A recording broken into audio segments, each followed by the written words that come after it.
Hey guys, welcome back to the channel. So today I'm getting back to work on the YZ250 engine. I'm going to get it all finished up and looking absolutely amazing and all ready to go into the bike. And then after that we should be really close to starting on assembly. So I'm super excited to get going on assembly. So make sure you're subscribed if you want to see this bike come together. But let's go ahead and check out where we left off in the last engine video. So if you guys remember from the last video, we got this whole bottom end tied together with the Hinson clutch, Tusk ignition cover, Steely flywheel weight, Bolt motorcycle hardware, and the Tusk oil filler plug here, and obviously the Cerakote. So everything's looking amazing. Seemed like you guys liked it as much as I did. And now today we get to put the top end on and really finish up this engine. So I'm going to take the piston, install the piston and the gasket, and then we can go ahead and install our cylinder.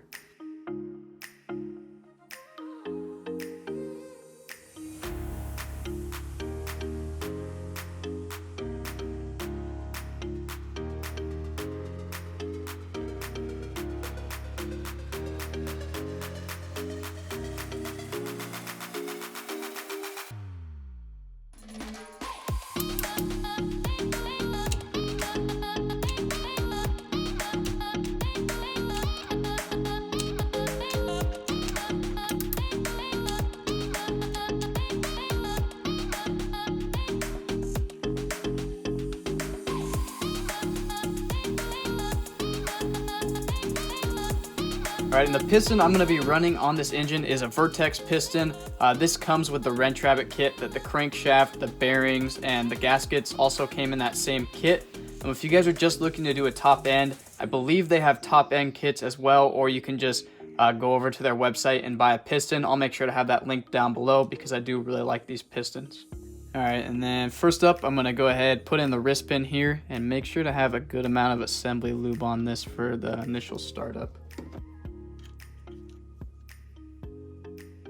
And the circlip's just easiest to put the open end of the circlip away from these two holes. That makes sure it doesn't come out while the engine's operating. And then putting it in, you'll just kind of put one end in there first, get it started just a little bit. And then when you get to right about here, it gets a little tough to push this in by hand, so it's okay to use a flat blade screwdriver to wedge it over. You just want to make sure you're not scratching up the surface. And sometimes you'll have like a screwdriver with serrated lines on it. Make sure it's just a smooth screwdriver so you don't accidentally scratch up the piston. I'll just lightly put it under here. And then you can see, if you look closely, sometimes these 250 pistons, the circlip groove is a little deeper. So you want to take your wrist pin here and see how I push it forward. And I'm actually going to push this into the groove while I do these at the same time.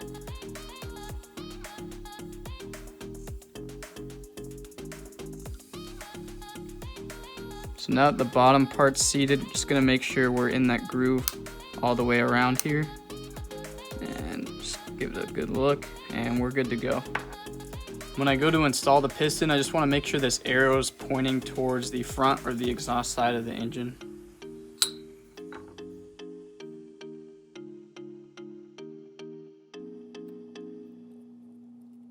And as you guys saw, I did replace these cylinder studs just because they were extremely rusty before, and same with the dowel pins. So this will just mean they won't seize up as easily and they'll look a lot better on there.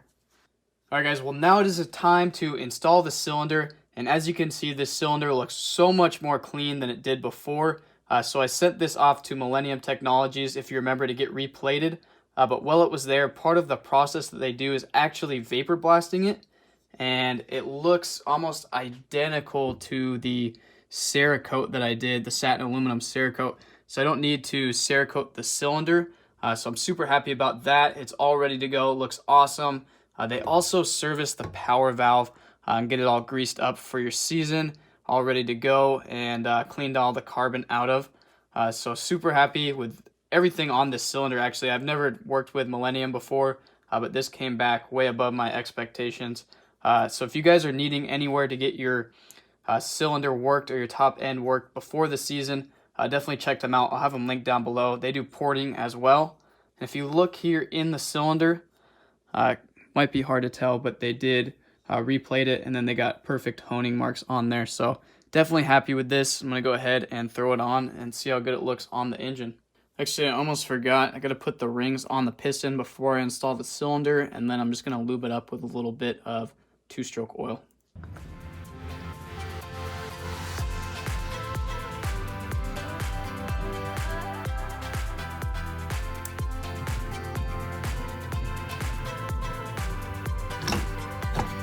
I told you guys about the Bolt motorcycle hardware kit in the last video, but I'm going to be using it again in this video, so I'll make sure to have it down below, link down below for you guys again.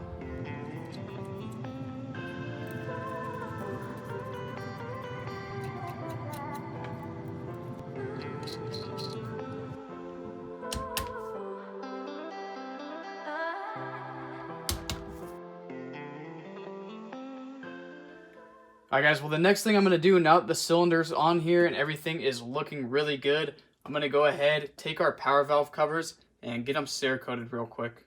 And at the same time, while I'm Cerakoting the covers, I'm going to go ahead and do the water pump as well.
Alright guys, well I just got these parts out of the oven here and they look really good. I'm really excited to get them onto the engine, but I did realize I totally forgot to coat the water pump cover.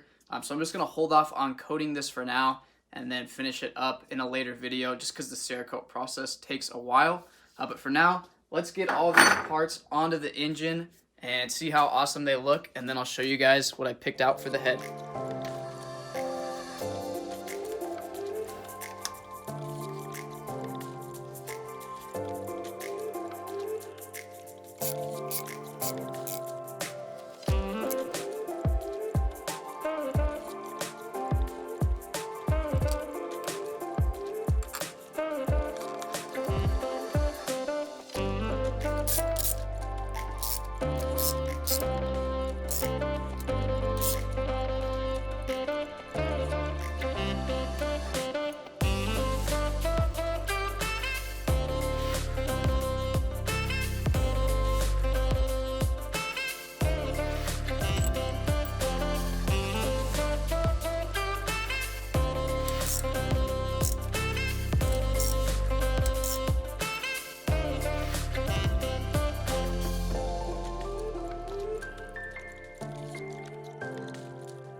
Alright guys, well next up I have something I'm super excited to show you, and that is the Fathead Racing cylinder head here. I think these things are awesome. I ran it on the CR125 if you guys remember. So if you look closely here, you can see it's got the awesome anodized blue on it, and then also the engraving. So he actually can engrave your name, your number, whatever logo you want to put on there.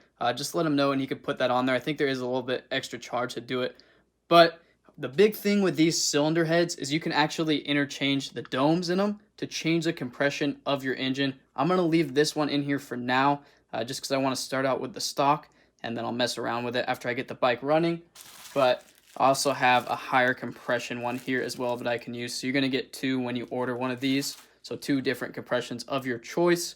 And then as you can see, there's tons of room for coolant to get up in here. So you're going to have increased cooling as well. So I definitely recommend checking these guys out if you want to bling out your engine and really make it stand out. I'll have them linked down in the description to his website, and then I also have a discount code for you guys. It's Adam10. But I'm going to go ahead, throw this on the engine, and let's check out how awesome